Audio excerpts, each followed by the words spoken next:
올려주셨으면 좋겠습니다. 여러분, 오늘 주제가 악을 행하는 자들에게 반응인데, 그 반응을 여기서 초자연적으로 반응하기라는 것입니다. 내게 악을 행하는 자들에게 초자연적으로 반응하기. 자연스러운 반응은 내게 악을 행하는 자들을 향하여서 악한 행동으로 되어가는 거지만, 오늘 말씀의 주제는 초자연적인 반응. 초자연적이라는 것은 주님이 우리에게 보이셨던 대로, 주님이 우리에게 요청하는 대로 그 지침을 따라 반응하는 것을 여기서 이야기한다고 생각하시면 될 것 같습니다. 자, 여러분, 교재 72조 악을 행하는 자들에게 초자연적으로 반응할 때에 나를 겨냥한 악, 이 악에 대하여 내가 어떻게 대응할 것인가, 자, 악을 이기는 방법에 대해서 우리가 함께 살펴보게 될 겁니다. 자, 오늘 본문 말씀은 로마서 12장 14절부터 21절까지의 말씀인데, 우리 한 절씩 번갈아 가면서 또 한번 읽도록 하겠습니다. 너희를 핍박하는 자를 축복하라. 축복하고 저주하지 말라. 함께 즐거워하고 우는 자들과 함께 울라. 서로 마음을 같이 하며 높은 데 마음을 두지 말고 도리어 낮은 데 처하며 스스로 지혜 있는 채 하지 말라. 아무에게도 악을 악으로 갚지 말고 모든 사람 앞에서 선한 일을 도모하라. 할 수 있거든 너희로서는 모든 사람과 더불어 화목하라. 내 사랑하는 자들아, 너희가 친히 원수를 갚지 말고 하나님의 진노하심에 맡기라. 내게 있으니 내가 갚으리라 하고 주께서 말씀하시니라. 내 원수가 줄이거든 먹이고 목마르거든 마시우라. 그리함으로 내가 숯불을 그 머리에 쌓아 놓으리라. 악에게 지지 말고 손으로 악을 이기라. 아멘. 여러분, 21절 말씀을 꼭 기억하십시오. 악에게 지지 말고, 지지 않기 위해서 또 다른 악을 행하는 것이 아니라 선으로 악을 이겨야 한다. 자, 이것이 복음의 원리, 십자가의 원리이기 때문에 이 말씀을 꼭 기억하셨으면 좋겠습니다. 자, 여러분, 교재 73쪽에 보게 되면 이러한 말이 나옵니다. 로마서 12장 그리스도인이 되는 마지막 단계는, 자, 그냥 이것이 신앙생활의 마지막 단계가 아니라 로마서 12장에서 가르치고 있는 교훈에 있어서의 마지막 지점인데요. 자, 악을 행하는 자들과의 관계성을 다룹니다. 자, 우리가 하나님과 나와의 관계, 세상과 나와의 관계, 내가 내 자신과의 관계, 또 교회 안에서 다른 성도들과의 관계를 지금까지 살펴보았다면, 이번에는 악을 행하는 사람들과의 관계를 우리가 함께 살펴보게 될 겁니다. 자, 예수님께서는 원수들이 제자들에게 악한 일을 행할 때 제자들이 어떻게 반응하기 원하시는지 가르쳐 주셨습니다. 악에 대한 반응에 대하여 예수님은, 지금 로마서 12장은 예수님을 그토록 닮고 싶어 했었던 바울의 가르침이라면, 예수님의 가르침에 근거한 바울의 가르침이죠. 예수님은 제자들에게 어떠한 지침을 주셨는가? 마태복음 5장 43절부터 45절까지 나옵니다. 우리 한번 같이 읽겠습니다. 자, 시작. 또 내 이웃을 사랑하고 내 원수를 미워하라 하였다는 것을 너희가 들었으나 나는 너희에게 이르노니 너희 원수를 사랑하며 너희를 박해하는 자를 위하여 기도하라. 이같이 한즉 하늘에 계신 너희 아버지의 아들이 되리니 이는 하나님이 그 해를 악인과 선인에게 비추시며 비를 의로운 자와 불의한 자에게 내려주심이라. 너희가 너희를 사랑하는 자를 사랑하면 무슨 상이 있으리요? 세리도 이같이 아니하느냐. 자, 시작. 또 너희가 너희 형제에게만 무난하면 남보다 더하는 것이 무엇이냐? 이방인들도 이같이 아니하느냐? 그러므로 하늘에 계신 너희 아버지의 온전함 같이 너희도 온전하라. 아멘. 여러분, 나를 사랑하는 사람을 사랑하는 것, 세리들도 한다. 이것은 뭐냐면은 누구든지 할 수 있다는 겁니다. 나를 좋아하는 사람 좋아하는 거 어려운 문제는 아니죠. 나를 사랑하는 사람 사랑하는 거. 근데 오늘 이슈는 내게 악을 행하는 사람을 향하여 어떻게 해야 하는가. 주님이 아주 명료하게 가르침을 주고 있습니다. 여러분, 오늘 좀 우리가 도전받는 시간이 되었으면 좋겠습니다. 우리는 주님의 말씀을 따라가는 자지 우리의 감정을 따라가는 자가 아니라는 것. 이것이 가장 중요합니다. 누가복음 6장 27절에도 예수님께서 이렇게 말씀하셨습니다. 그러나 너희 듣는 자에게 내가 이르노니 너희 원수를 사랑하며 너희를 미워하는 자를 선대하며. 여러분께 여쭙겠습니다. 내게 악을 행하는 자에게 선으로 갚는 것, 선으로 대응하는 것이 쉽습니까? 어렵습니까? 너무 뻔한 질문을 제가 하고 있는 것이죠. 이걸 쉽다고 말할 사람이 어디 있겠습니까? 자, 쉬워서 하는 것이 아니라 해야 되기 때문에, 그게 우리의 정체성과 관련되어 있고 하나님이 우리에게 보이신 사랑 안에 이러한 모습이 담겨져 있기 때문에 오늘 이러한 지침을 주고 있는 것입니다. 어떤 크리스찬 자매가 이혼할 수밖에 없는 안타까운 상황 가운데에 괴로워하다가 이제 목사님을 찾아왔습니다. 그래서 목사님께 상담을 하는 것이죠. 이혼을 결심했기 때문에 목사님께 이야기합니다. 너무 힘들어요, 목사님. 제가 이혼을 해야 될 것 같습니다. 그러니까 목사님이 그래도 이 자매님에게 조심스럽게 조언을 합니다. 그래도 많은 세월을 함께 살아온 남편이 아니겠습니까? 오랜 세월을 같이 살아왔는데 그래도 사랑해야 되지 않을까요? 만약에 남편이라고 생각이 안 든다면 그냥 20년 가까이 살아온 내 이웃이라고 한번 생각해 보면 안 되겠습니까? 왜냐하면 이웃을 사랑하라고 성경이 가르치고 있기 때문에. 그러니까 이 아내가 목사님의 이야기를 듣고서 이웃이요? 이 사람은 이웃이라고 할 수 없습니다. 이웃만도 못합니다. 그러니까 또 목사님께서 어쨌든 이혼을 만류하려고 그러면 친구라고 좀 생각해 보면 안 되겠습니까? 친구라니요. 이 사람은 제 친구도 될 수 없습니다. 그러니까 목사님이 어쨌든 또 이혼을 막으려고 하시니까 그러면 남편도 아니고 이웃도 아니고 친구도 아니라면 도대체 무엇입니까? 라고 물어봤어요. 그러니까 이 아내 되시는 분이 이웃도 친구도 아니고 남편도 아니고 이 사람은 왼수입니다. 왼수. 그 앞에 두 글자가 더 붙어야 되죠. 평생 왼수입니다. 이렇게 대답을 했습니다. 굉장히 공감을 많이 하시는데요, 지금. 평생 왼수입니다. 그러자 목사님이 말씀하셨어요. 왼수라고요? 그렇다면 그럼에도 불구하고 사랑하셔야 됩니다. 우리 지금 말씀 읽었죠? 예수님께서도 말씀하셨던 것처럼 내 원수를 사랑하라. 그러니까 여러분, 우리가 사랑하지 못할 이유를 찾을 수는 있습니다. 이래서 힘들고 나름대로 정서적으로 감정적으로. 그러나 성경의 명령은 사랑하지 말아야 될 대상자들을 한정하고 있지 않습니다. 즉 반대로 말씀드린다면 우리가 사랑하지 못할 사람들이 없다라는 거예요. 즉 명령을 사랑하지 못할 사람들을 지정하면서 이 사람들은 괜찮아, 사랑하지 않아도 돼, 이러한 대상이 존재하지 않는다라는 겁니다. 남편, 이웃, 친구, 더 나아가서 원수까지도 사랑하라는 말씀이 명령으로 우리에게 주어졌기 때문입니다. 여러분 기억나십니까? 하나님의 말씀을 두 종류로 되어져 있다. 하나는 약속이고 하나는 명령이고.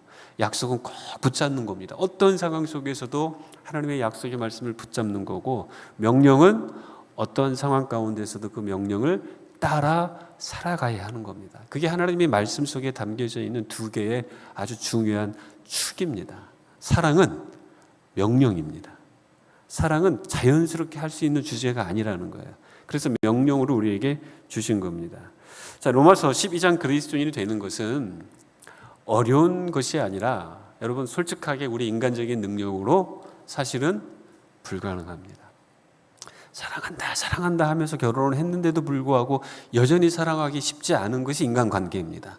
사랑하는 사람들 사이에서 태어난 자녀, 사랑할 수밖에 없는 내리사랑으로 계속 사랑이 흘러가는 우리 자녀임에도 불구하고 순간순간 사랑을 의지적으로 결단해야 되는 그 상황들이 얼마나 많이 우리 일상 가운데 있습니까?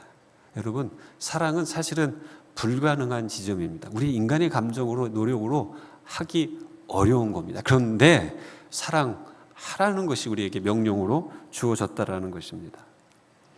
나의 인생에 악한 일을 행하려는 사람들에 대한 나의 반응, 나를 사랑해주는 사람에 대한 자연스러운 반응이 사랑함으로 드러날 가능성이 있지만, 내게 악을 행하는 사람들에 대한 나의 반응은 되갚아 주고 싶잖아요.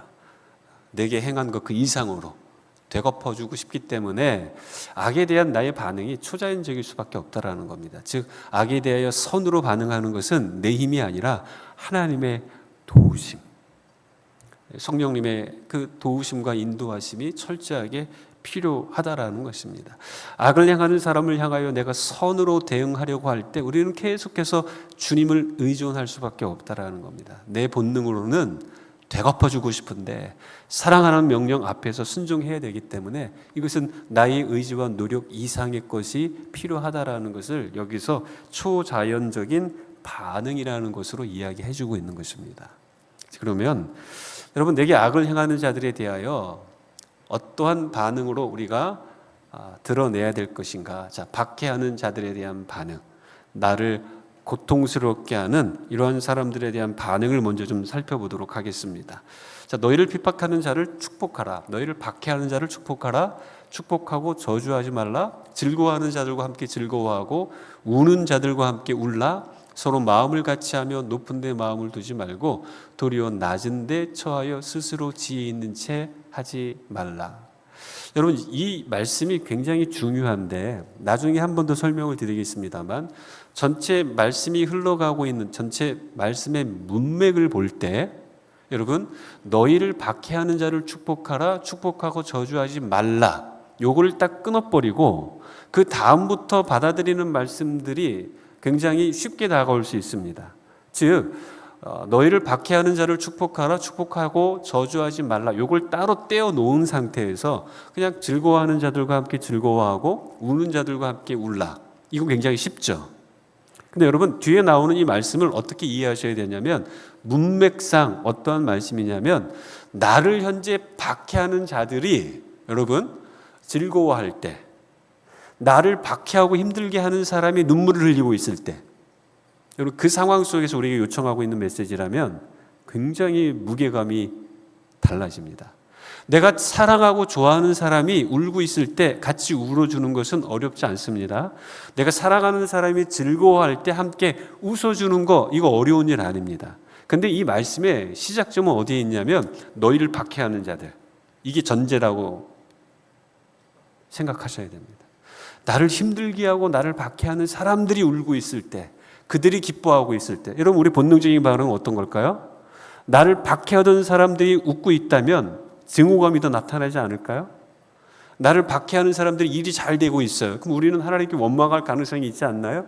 어떻게 저런 악인들이 잘 될 수 있습니까? 우리는 그렇게 생각하기 쉽습니다. 내게 악을 행하는 사람들이 울고 있어요. 그러면 우리는 보통 우리의 마음속에 쌤통이다, 내가 그럴 줄 알았어, 이런 생각이 들지 않을까요? 그런데 성경은 그것보다 더 고귀한 것을 우리에게 요청하고 있는 겁니다. 나를 사랑하는 사람들에 대한 이야기가 아니라 나를 고통스럽게 하는 사람들에게까지 어떻게 해야 되느냐? 울고 있을 때 함께 울어주고 웃고 있을 때 축복해 주라는 겁니다. 저는 로마서 12장 강의 가운데 이 오가의 메시지를 통해서 제 인생이 참 많은 도전을 받았습니다. 여러분, 이 무게감이 달라요. 전체 말씀의 문맥을 볼 때에 단지 내가 좋아하는 사람이 아니라 내게 악을 향한 사람들에 대한 반응을 이렇게 하라고 지금 우리에게 요청하고 있는 겁니다. 자, 이 말씀을 전제로 우리가 좀 살펴보겠습니다. 자, 어떻게 해야 됩니까? 그들을 축복하라는 겁니다. 축복. 내게 악을 행하고 내게 나를 힘들게 하는 사람인데 그들을 축복하라고 지금 이야기하고 있습니다. 자, 축복이 무엇일까요? 축복하라는 것의 의미. 첫 번째는 나를 박해하는 자들을 구원하기 위해 애쓰라는 겁니다. 저들이 몰라서 그랬지. 예수님 십자가 달려 돌아가실 때 어떻게 하셨어요? 그들을 용서하셨잖아요. 저들이 지금 무슨 일을 행하는지 모른다고. 스데반도 거의 비슷한 문맥 속에서 돌에 맞아 죽습니다. 나를 박해하지만 그들이 아직 하나님을 모르기 때문에, 그들이 아직 예수님을 모르기 때문이다라고 생각하며 저들도 예수님을 알았으면 좋겠다라는 마음을 가지라는 겁니다. 이게 축복의 의미입니다. 자, 그리고 나를 박해하는 자들에게 용서를 베풀라라는 것이죠. 여러분, 이거 저거 다시 한번 말씀드립니다. 쉬워서 말씀드리는 게 아닙니다. 저도 여전히 이 부분이 숙제로 남아있는 사람이고, 그러나 하나님의 말씀이 이 시점을 우리에게 가르치고 있기 때문에 계속 그거를 붙잡는 겁니다. 아, 용서하라 그랬지 되갚으라고 하지 않았다. 어떤 분들은 이런 말씀을 드리면 구약 성경 눈에는 눈, 이에는 이 분명히 되갚으라고 이야기하지 않았습니까? 여러분 그런 의미로 모세의 율법 속에 말씀하신 게 아닙니다. 내게 행한 그 이상으로 처벌을 하지 말라는 의미에서 준 것이지 내가 똑같이 내게 행한 그대로 되갚으라는 의미로 하나님께서 모세를 통하여 율법을 주신 게 아닙니다. 사실 율법의 배경은 사랑이잖아요. 핵심은 용서고 사랑입니다. 그렇기 때문에 여러분 우리가 용서라는 것은 하나님이 우리에게 요청하고 있는 그리스도인의 마땅한 삶의 내용이라는 것입니다. 용서가 안 되지만 여전히 감정적으로는 아직 안 되지만 그러나 용서해야 되겠다는 생각을 가지고 하나님 앞에 몸부림치는 것, 그게 우리의 모습이에요. 근데 만약에 용서가 안 되기 때문에 하나님, 나 저 사람 용서할 수 없어요. 하나님이 아무리 그렇게 말씀하셔도 저는 용서할 수 없어요. 여러분 이것은 완악한 마음입니다. 이걸 우리가 풀어가야 되는 겁니다. 자, 그리고 두 번째로는요, 너희를 박해하는 자를 위해 기도하면 믿음의 문제에 대한 관점이 변화되는데, 여러분 박해하는 자를 위하여 기도하면 할수록 우리가 믿음이 더욱더 성장한다라는 겁니다. 그렇다면 박해하는 자의 의미는 무엇일까요? 자, 박해하는 자, 우리가 일반적으로 많이 당하는 문제들이죠. 나를 대할 때 부당하고 사악하게 행동을 합니다. 박해라는 말 자체가 그것을 포함하고 있습니다. 그리고 나에게 언어폭력과 사회적인 추방, 죽음에 이르는 폭력을 가한다. 이런 일들이 얼마나 많이 일어나고 있습니까? 지금 사람들이 말을 너무 쉽게 하는 세상 속에 살아가고 있습니다. 익명성 뒤에, 자기 아이디 뒤에 숨어서 말을 막 함부로 합니다. 얼굴을 대하고 말할 때는 안 그런 것 같은데요, 이상하게 단체 카톡이나 이런 데서 이야기하는 것도 달라요. 마음 카페 같은 데서 주고받는 이야기를 들어보면 또 달라요. 얼굴을 대할 때는 전혀 그런 사람이 아닌 것 같은데 뭔가 뒤에 숨어서는 자기 안에 있는 그 공격성들이 너무나 쉽게 노출이 되어가지고요, 배려하거나 이해하거나 하는 그런 말보다는 상당히 공격적으로 바뀔 때가 얼마나 많이 있는지 모릅니다. 오늘날 우리의 익명의 그 댓글 문화라든가 이런 것들이 계속해서 이러한 부분들을 들춰내는 시대 상황 속에 우리가 살아가고 있습니다. 여러분, 말이 사람을 죽이기도 하고 살립니다. 제가 오래전에 과테말라에서 한참 저희 세미나 사역들을 하고 있을 때 그때 당시 아주 유명한 무슨 그 연예인이 자살을 했던 그 기사를 지금도 잊을 수가 없습니다. 농담인 줄 알았어요, 처음에. 얼마나 잘 나가고 많은 사람들에게 여러분 인지도가 높았습니까? 그 배경을 보게 되면 다 익명의 댓글들 아닙니까? 지금도 그런 일들이 벌어지고 있죠.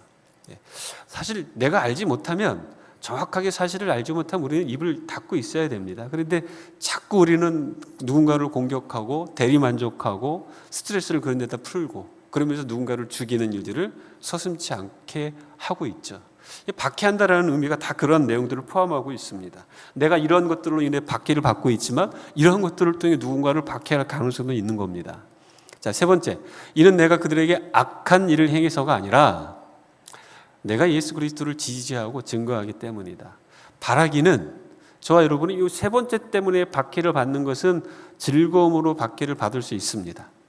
근데 그렇지 못한 경우들이 많이 있죠. 우리 일상의 삶의 연약함, 우리의 삶에 나타나는 모순 혹은 독선, 이런 것들 때문에 다른 사람들로부터 또 박해를 받을 가능성도 있습니다.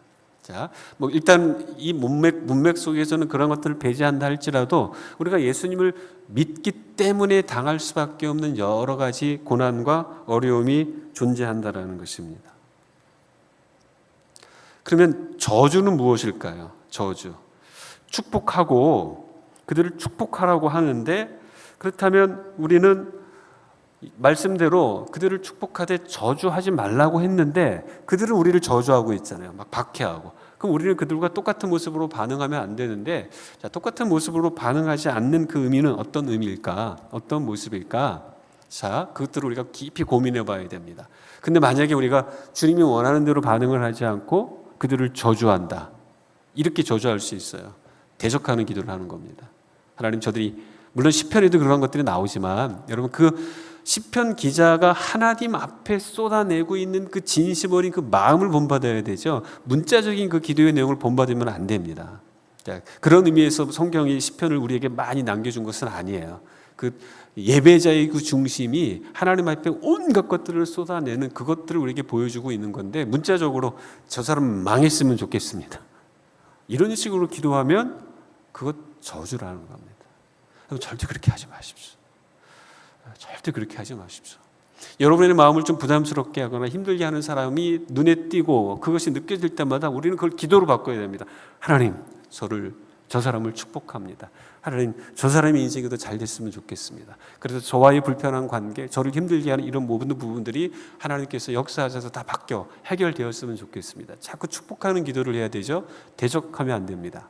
그 사람에게 악한 일이 일어나기를 바라는 것, 그리고 누군가에 대한 하나님의 심판을 요청한다.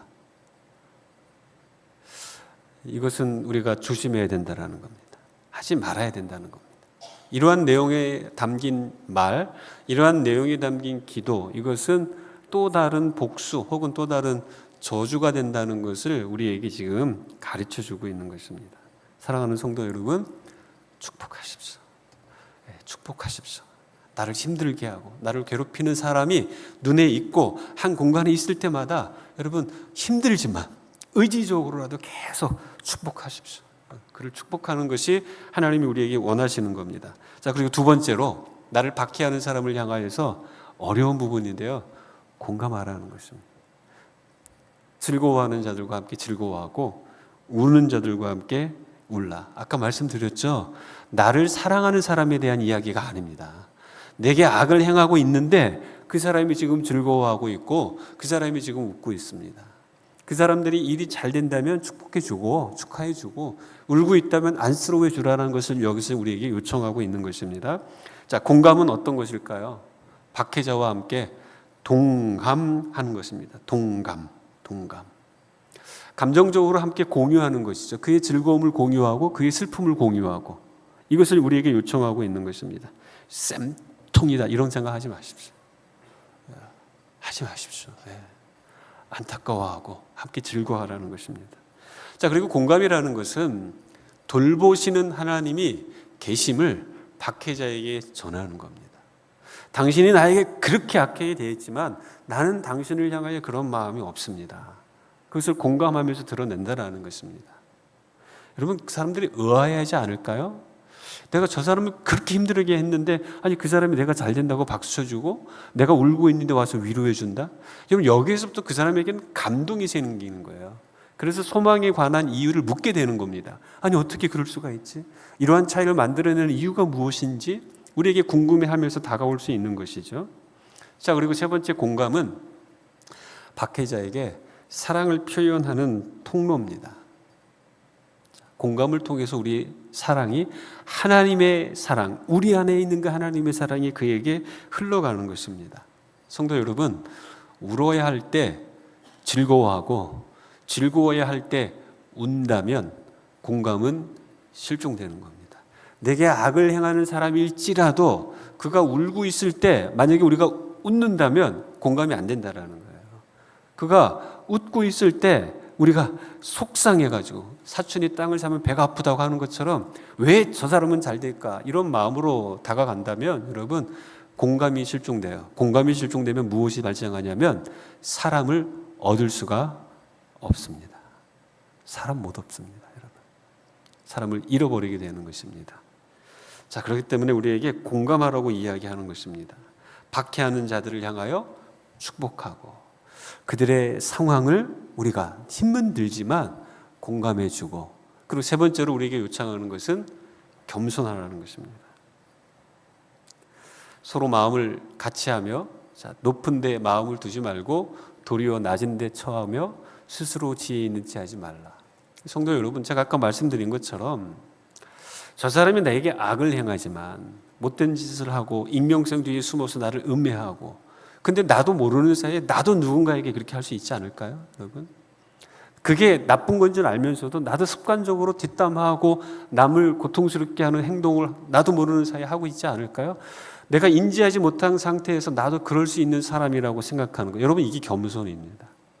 이런 것들을 깨달으니까 나를 힘들게 할지라도 나도 누군가에게 그랬을 가능성이 있기 때문에 나를 그런 내게 악을 행한 사람들을 향하여 용서하고 공감하고 축복할 수 있는 그런 개연성을 열어놓게 되는 것입니다.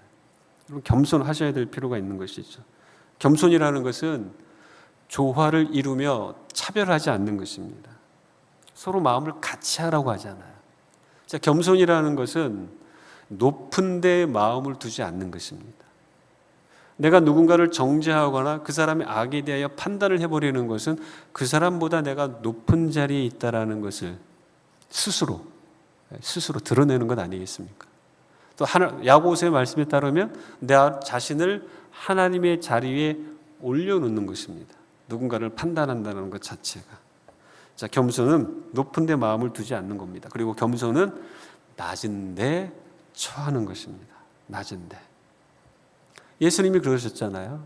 하나님이신데 사람의 모양으로 이 땅에 오셔서 사람을 위하여, 우리를 위하여 자신을 내어주신 겸손한 종의 형체로 이 땅에 오신 것. 빌립보서 2장이 우리에게 가르치고 있는 메시지의 핵심입니다. 사랑하는 성도 여러분, 용서함으로써 나를 박해하는 사람들을 축복하고 그 고통에 동참하면서 그들의 기쁨과 그들의 눈물을 함께 공감해 줄 수 있는, 세상이 감당하지 못할 정말 신기하게 생각할 만한 삶의 모습, 그 모습을 주님이 우리에게 요청하고 있는 겁니다. 왜냐하면 주님이 이 땅에 오셔서 그렇게 살아가셨기 때문이죠. 우리는 주님을 본받는 삶을 살아야 하는 성도들이기 때문에 그렇습니다. 자, 나를 박해하는 자들을 향하여 어떻게 반응하라고요? 첫 번째, 축복하라. 축복. 두 번째, 공감하라. 세 번째는요, 겸손하라는 겁니다. 겸손해지면 쌤통이다라는 생각을 하지 못합니다. 쌤통이다라는 생각 못합니다.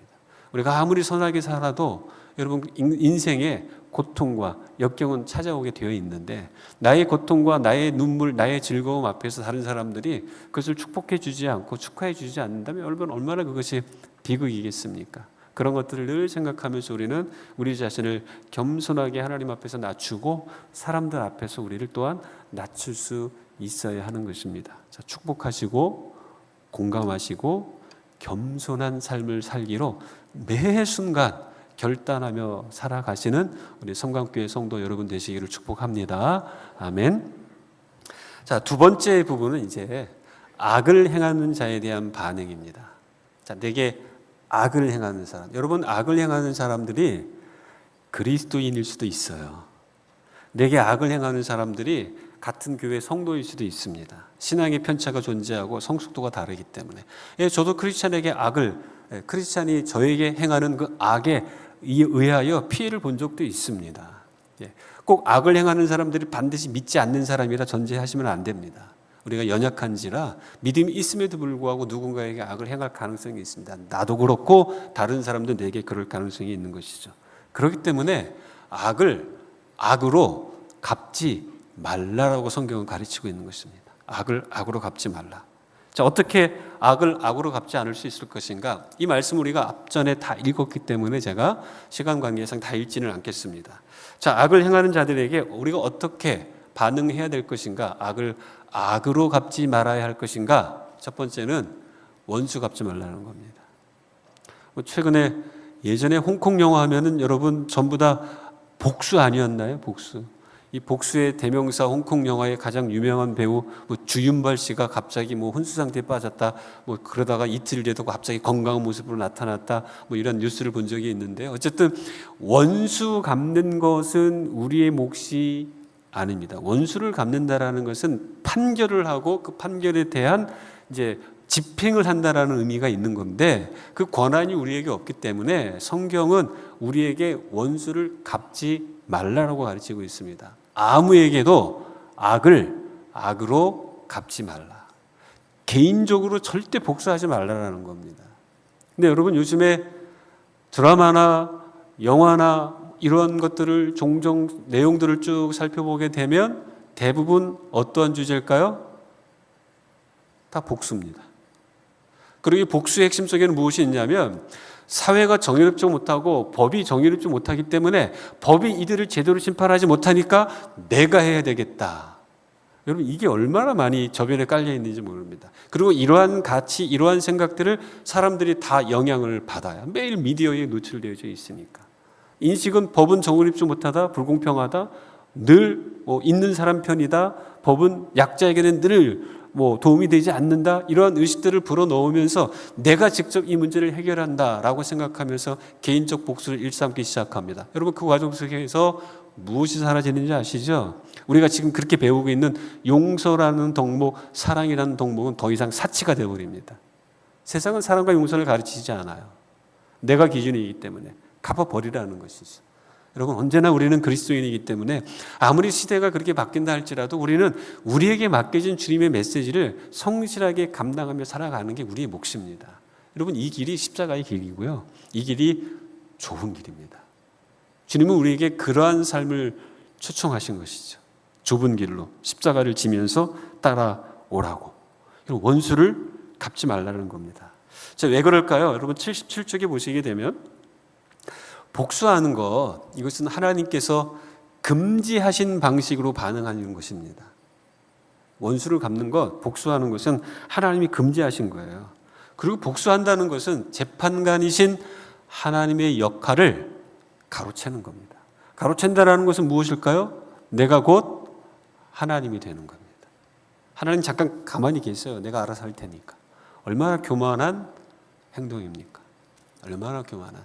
그리고 저는 늘 생각할 때마다 사람의 가치가 가장 중요하다고 생각하는 이유가 있습니다. 사람은 영원하기 때문에 그렇습니다. 사랑도 영원하지만 사람이 영원한 존재입니다.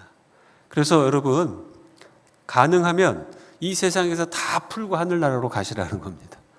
악을 향하여 악으로 갚아버리면 쌓인 게 얼마나 많겠습니까? 하늘나라 갔을 때 서로 얼굴을 볼 때 얼마나 멋졌겠습니까? 그때를 생각하시라는 겁니다.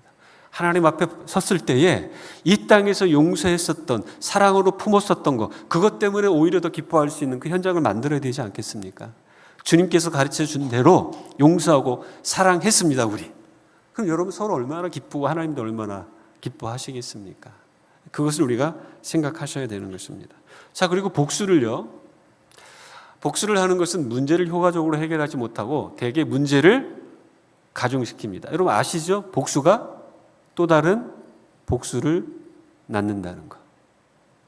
세상이 혼란스러운 이유는 여기에 있습니다. 하나님께 판단을 맡기고 용서하는 삶을 선택하는 것이 아니라 내가 복수를 해버리니까 이거에 의해서 피해를 본 또 다른 후세대들은 또 그 다음 그 자기들에게 악을 행한 사람을 향하여 또 복수하고 이런 일들이 반복되는 것입니다. 그리고 복수를 하는 것은 그렇기 때문에 오히려 보복을 부르게 되는 거예요. 자손 대대로 서로 싸우는 그 가문들이 있지 않습니까? 우리가 무슨 중국 무술 영화를 보는 것도 아니고 복수를 끊어야지 복수가 반복되도록 하면은 안 된다는 것입니다. 자, 악을 행하는 자들을 향하여서 어떻게 하라고요? 절대 원수 갚지 말라라는 겁니다. 원수 갚지 말라. 이게 주님의 가르침입니다. 두 번째, 악을 이기는 방법은요, 선한 일을 도모하라. 여러분 선을 행함으로 고난을 받는 것, 베드로 사도는 우리에게 이것이 하나님의 뜻이다라고 우리에게 가르쳐 줍니다. 선을 행함으로 고난을 받는 것. 내게 악을 행함으로 인하여서 내가 고난 가운데 있지만 이 악에 대하여 악으로 갚는 것이 아니라 악에 대하여 선으로 되갚는 것, 이것 자체가 우리에게 고난이 됩니다. 그러나 이것이 하나님의 뜻이다라고 우리에게 베드로 사도는 가르치고 오늘 로마서에서 바울은 우리에게 그 의미로 또 이야기를 해주고 있는 것입니다.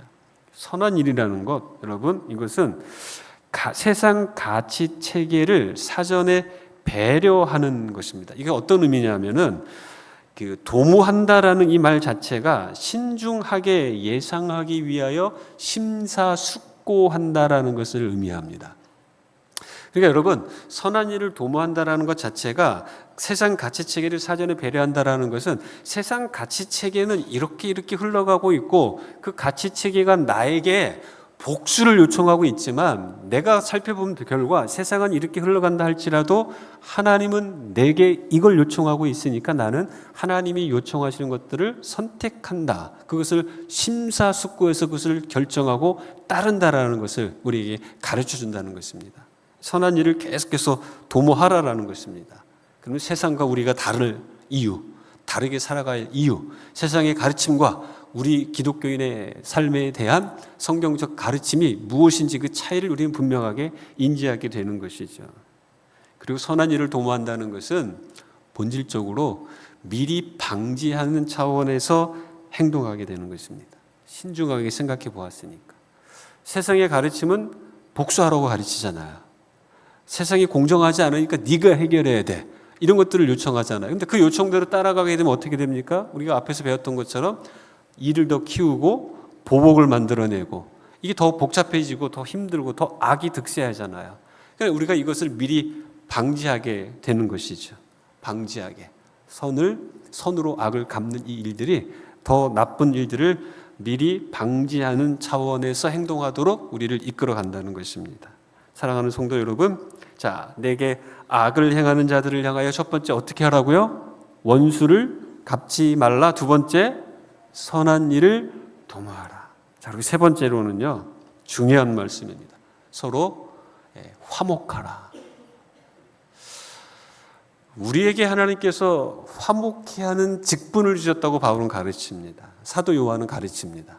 사도 요한은 우리의 직분을 세상에서 구원받은 자들이기 때문에 이제 하나님과 우리의 사이가 예수님으로 말미암아 화목하게 되었으니 화목하게 된 우리가 세상과 하나님 사이에서 화목하게 하는 직분을 수행하라고 우리에게 요청을 합니다. 예수님은 산상수훈에서 뭐라고 가르치셨습니까? 화평케 하는 자는 복이 있나니. 화평케 하는 자는 복이 있다. 우리가 있음으로 인해서 정쟁이 멈추어지고 우리가 있음으로 인해서 악이 또 다른 악을 낳으며 복수가 행행하는 이러한 부분들을 끊어내야지 그것을 더욱더 부추기면 안 된다는 겁니다. 우리가 존재함으로 서먹했던 사람들 사이의 관계가 회복되어져야 되고 내가 그리스도인이기 때문에 내게 악을 행한 사람들이 내게는 악을 행했지만 나로 인하여 그들이 누군가를 향하여 악을 행하는 그 일들이 멈춰질 수 있도록 하는 것. 나 때문에 내가 그 십자가를 짐으로 말미암아 내가 그에게 선으로 악을 갚는 선한 행위를 통하여서 그 사람이 감동받음으로 말미암아 또 다른 누군가에게 악을 행하는 그 일들이 멈춰질 수 있도록 하는 것. 여러분, 그게 우리가 화목케 하는 직분을 받은 자로서 화평하게 하고 화목을 추구하는 삶의 모습이 되어야 한다는 것입니다. 그게 우리의 부르심입니다. 다시 말씀드립니다. 쉬워서가 아니라 어렵지만 이것이 주님이 우리에게 가르치신 제자의 삶이기 때문이죠. 마틴 루터, 우리 종교개혁가 마틴 루터가 이러한 이야기를 합니다. 당신을 해치는 자로 하여금 당신을 자기처럼, 즉 악인으로 만들지 못하게 하라. 당신의 친절로 그의 악을 이겨 그를 선한 사람으로 변화시키라. 내게 악을 행했던 그 모습이 부끄럽게 느껴질 수 있도록. 마지막 결론에서 그 이야기를 할 겁니다만 그가 악을 행했는데 나중에 보니까 자기가 너무 부끄러운 겁니다. 그럼에도 불구하고 악을 행했는데 그 사람이 자신에게 악으로 대갚지 않는 그 모습 앞에서 그의 내면 세계가 완전히 뒤집어지고 그리스도 예수를 만남으로 인하여 인생이 새로워질 수 있는 그 기회 창출을 우리가 해야 한다라는 것이죠. 마틴 루터는 그것을 우리에게 도전하고 있습니다. 자, 그러면 화평하라, 화목하라. 여러분, 내게 악을 행하는 자에게 관용을 베푸는 겁니다. 관용. 잔 칼빈이요, 장깔뱅이라고 요즘 부르죠. 우리 주변의 세상은 하나님의 영광을 보여주는 극장이다. 자, 교회가 하나님의 영광을 보여주는 극장이 되어야 되고, 자, 여러분은 어떤 사람들이 되어야 되겠습니까? 하나님의 영광을 보여주는 주연 배우가 되어야 하는 겁니다. 영광을 가리우는 배우가 아니라 영광을 드러내는 배우가 되어야 한다는 것이죠. 여러분을 보니, 저를 보니 세상 사람들과는 다르다는 것이죠. 어떻게 저런 상황, 저렇게 피해를 보고 악한 그런 사람에 의해서 고통당함에도 불구하고 똑같이 악으로 대갚지 않나. 그 모습을 보면서 감동받도록 한다면 여러분, 그것이 하나님의 영광을 드러내는 것이죠. 세상과 똑같이 대응한다면 늘 강조했던 것처럼 너나 나나 우리나 교회나 똑같은데 뭐 동기부여가 생기겠습니까, 여러분?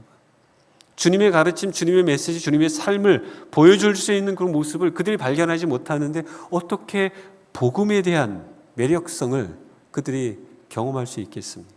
여러분, 어려운 주제이지만 매우 우리를 자극하고 도전하는 아주 복음의 핵심적인 메시지라는 것을 우리가 알았으면 좋겠습니다. 자, 그렇다면 관용을 베푸는 것인데 지금 할 수 있거든 이라는 말로 성경 본문은 가르치고 있습니다. 자, 할 수 있거든. 자, 이 말이 역설적인 말들이 있는 의미가 있는데, 자, 공의나 윤리, 다른 사람의 복지가 위험해질 때는 항상 가능한 것이 아니다.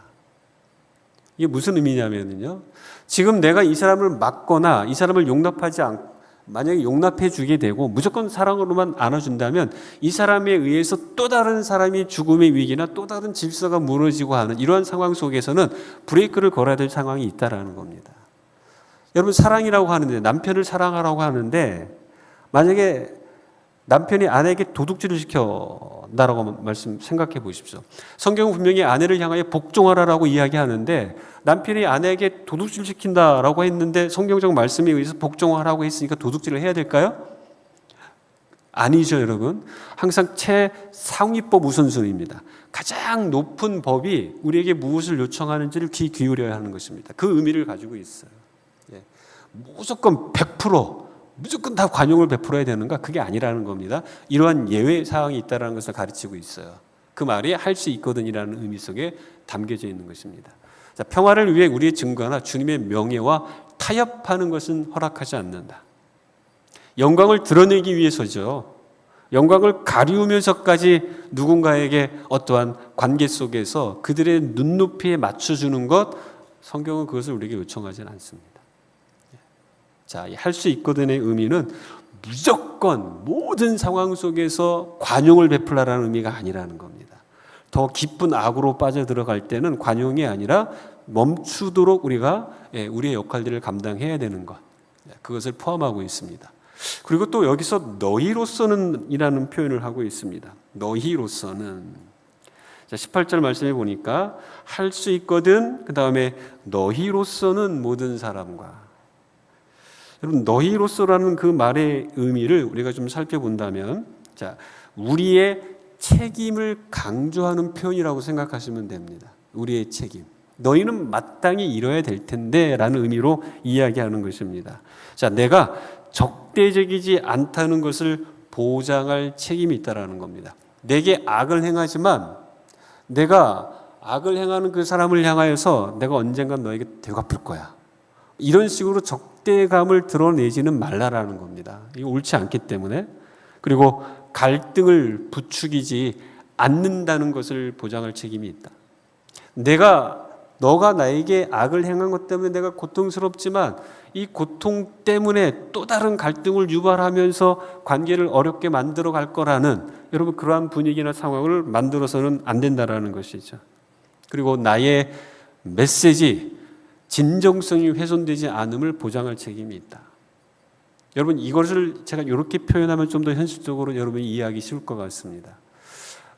나랑 관계를 맺고 있는 사람들이 나에게 악을 행하든 나를 힘들게 하든 혹은 나에게 선을 베푼 어떤 사람이든지 상관없이 그 사람에게 내가 언젠가는 반드시 복음을 전해야 될 사람이라고 생각해 보십시오. 그러면 우리가 말과 행동이 달라져요. 내가 저 사람에게 복음을 전해야 될 사람이다. 그 부담감을 갖기 시작하면은요, 우리의 행동과 말에 보다 더 진정성, 보다 더 주님의 마음을 담아낼 수 있습니다. 지금 세 번째는 그 이야기를 하고 있습니다. 내게 악을 행하는 사람들, 너희로서 우리가 해야 될, 너희로서 이러한 표현에 해당되는 우리가 가져야 될 기본적인 삶의 태도는 어떠한 반응이 되었든 복음의 진정성이 훼손되지 않도록, 뒤집어 보면 복음이 무엇인지를 드러낼 수 있는 모습으로 반응을 해야 된다는 것을 가르쳐주고 있다는 것입니다. 사랑하는 성도 여러분, 자, 그렇기 때문에 저와 여러분은 선으로 악을 이기라는 겁니다. 악으로 악을 대항하지 말고 선으로 악을 이기라. 그런데 전제가 있습니다. 어떤 거냐면 선으로 악을 이기기 위하여 선한 대응을 할 때 그 결과가 당장에 나타나지 않는다는 게 우리에게 큰 고통입니다. 근데 베드로가 그래서 이야기하는 거예요. 선을 행함으로 고난을 받는 것. 이것 자체가 하나님이 기뻐하시는 뜻이라는 겁니다. 그러니까 여러분, 당장에는 여전히 해결되지 않는 고통과 어려움이 있지만 궁극적으로 이 모든 것을 보고 계시고 판단하실 하나님이 계시기 때문에 그때를 기약하며 지금의 이 순간을 여러분 선으로 악을 이겨야 한다는 것을 우리에게 가르쳐주고 있습니다. 자, 그래서 복수 대신에 여러분 선을 베푸십시오. 절대 복수하지 마십시오. 우리가 이렇게 해야 될 이유는 하나님께서 그들을 심판하실 것임을 알고 하나님이 결국 판단하실 것이다. 여러분 그 확신 속에서 우리의 판단은 뒤로 미루라는 겁니다. 하나님이 언젠가 판단하실 거니까. 그리고 감사할 일이 만약에 생긴다면 그 우리가 판단을 뒤로 미뤘을 때 그 사이에 그들이 예수님을 믿게 된다면 이것이야말로 모든 것이 합력하여 선을 이루게 되는 좋은 결과가 되겠죠. 자, 심판하실 것을 우리가 알아야 됩니다. 그리고 나를 핍박하는 자들에게 자비를 베푸십시오. 그들이 받아야 할 응분의 벌은 언젠가 하나님이 그들에게 하실 겁니다. 언젠가 하나님이 그들에게 하실 거예요. 하나님은 한편으로는 그들을 향한 이 응징의 벌을 또 계속 미루시죠. 사랑이 하나님이니까. 무엇 때문에요? 그들이 예수 그리스도를 통해 하나님의 자녀가 되길 원하시기 때문에.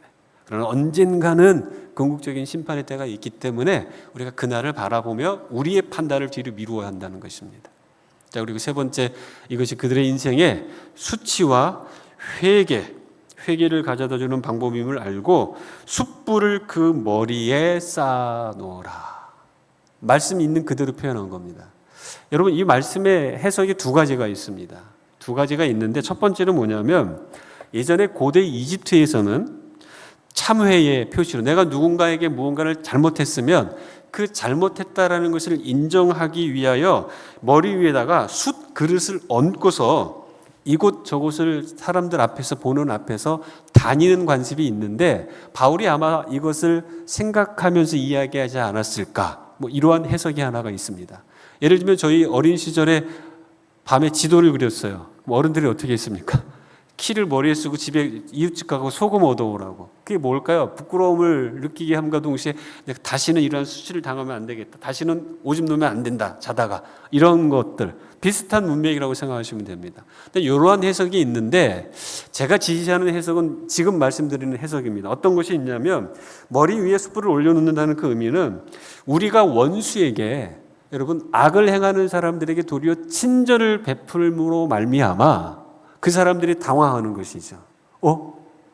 이러면 안 되는데? 그러면서 스스로를 부끄럽게 여기는. 두 번째 해석이 바로 그러한 해석입니다. 우리가 친절을 베풀므로 인해서 그 사람이 도리어 수치, 부끄러움을 느끼게 해서 그 마음속에서 양심의 가책, 숯불이 활발 타오르지 않습니까? 뜨겁게. 그것처럼 마음속에서 뜨겁게 양심의 가책을 느끼게 되어지는. 여러분 이런 것들은 저의 인생 속에서도 부분적으로 경험을 했습니다. 아마 여러분도 경험을 했을 거라고 생각이 듭니다. 물론 두 가지 다 어떤 것을 선택하든지 본문의 의미가 훼손되는 것은 아닙니다만 실제로 전체 문맥의 흐름을 보았을 때면 오히려 우리가 선을 행하는 것이 당장에는 뭔가 효과가 나타나지 않는다라는 것들을 생각해 본다면 시간이 지나면서 그의 인생 속에 어떠한 하나님의 작용과 역사하심을 통해 후회하고 양심의 가책을 느끼게 되는 그 순간이 반드시 있을 거라는 그 확신을 바울이 우리에게 주고 있다라고 생각이 드는 것입니다. 자, 여러분 정말 그들의 인생의 수치와 회개의 순간이 오게 되어질 때에 이제 그들이 우리를 향하여 다시 한번 용서를 구하게 되는 그 순간이 찾아올 거라는 것을 우리가 믿고서 나가야 하는 것입니다. 자, 이제 마지막 지점으로 갑니다. 자, 선으로 악을 이김에 있어서 두 번째, 악을 선으로 바꾸는 것은 악에 대항하는 내가 소유한 가장 힘 있는 무기다. 여러분 힘 있는 무기는 나 한 대 치면 내가 한 대 쳐버리는 거 아니겠습니까? 근데 주님도 가르치셨잖아요. 누가 오른뺨을 치면 왼뺨을 돌려서 맞으라고. 근데 여러분, 이 맞을 때 태도가 잘못되면 안 됩니다. 이쪽 맞았으니까 이쪽 들이면 또 때려봐 하면서 또 시비 거는 태도. 그런 것을 의미한 게 아니잖아요. 예. 그러니까 여러분, 주님이 이 세상에 오셔서 살아내셨던 삶의 모습은 세상이 요청하고 있는 강력한 무기의 모습이 아니었잖아요. 세상을 혁명하고 로마의 정권을 물리치고 예루살렘의 왕으로 등극하는 그러한 모습이 아니었잖아요. 약한 나귀 한 마리 타고 들어가서 로마의 정권을 무너뜨리는 것이 아니라 눈에 보이지 않는 악한 세력의 정권을 무너뜨리기 위하여 고난의 길을 걸어가셨던 것. 겉으로 볼 때는 매우 연약한 어린 양의 모습이지 않았습니까? 근데 세상을 바꾸지 않았습니까? 복음이 세상을 지금도 이끌어가고 있지 않습니까? 그 모습을 우리에게 지금 요청하고 있는 것입니다. 사랑하는 성도 여러분, 로마 정권이 아무리 기독교를 탄압하고 제자들을 다 순교시키면서 복음과 교회를 제한했지만 오히려 이러한 탄압과 박해와 악을 행했었던 로마 황제와 로마 정권과 제국은 다 무너졌어도 그들에 의해서 고통과 피 흘림 속에 죽어갔던 사도들의 발자취, 복음의 발자취는 오히려 지금도 강력하게 역사하고 있지 않습니까? 여러분, 이것이 선으로 악을 이기는 산 증거입니다. 선으로 악을 이기기를 원하는 하나님의 방법이라는 것을 우리가 여기서 발견하게 되는 것입니다. 자, 결론입니다, 여러분. 로마서 12장 그리스도인은 항상 하나님께 항복하는 겁니다. 하나님과의 관계 속에서. 그러면 무엇이 온다고요? 행복이 오는 겁니다. 로마서 12장 그리스도인은 세상과 구별되어지는 겁니다. 그래서 세상의 틀에 맞추어지는 것이 아니라 계속해서 거룩한 삶을 살아나가는 것이고, 로마서 12장 그리스도인은 나에 대하여 나와 내 자신과의 관계를 바르게 설정하는 겁니다. 나를 바르게 분별하고 바르게 평가해서 내게 주신 은사와 재능을 통해 하나님께 영광을 돌리는 삶. 로마서 12장 그리스도인은 다른 사람을 사랑으로 섬기는 겁니다. 믿음의 공동체 안에 있는 지체들끼리 서로 먼저 사랑으로 다가가고 서로 섬기는 겁니다. 내가 마치 사랑을 받을 만한 권한과 자격이 있는 것처럼 가만히 기다리는 모습이 아니라 내가 먼저 다가가 주는 겁니다. 그래서 사랑으로 섬기는 거고, 오늘 마지막으로 배웠던 것처럼 악을 행하는 자에게 초자연적으로 반응한다. 세상이 기대하지 못한 모습으로 반응하는 것. 내 힘으로는 안 되지만 하나님이 내게 힘을 주시고 나와 함께 하심으로 주님이 가르치신 그 지침을까지 붙잡고 그 명령에 순종하는 반응, 그것이 오늘 우리가 배웠던 내용의 핵심입니다.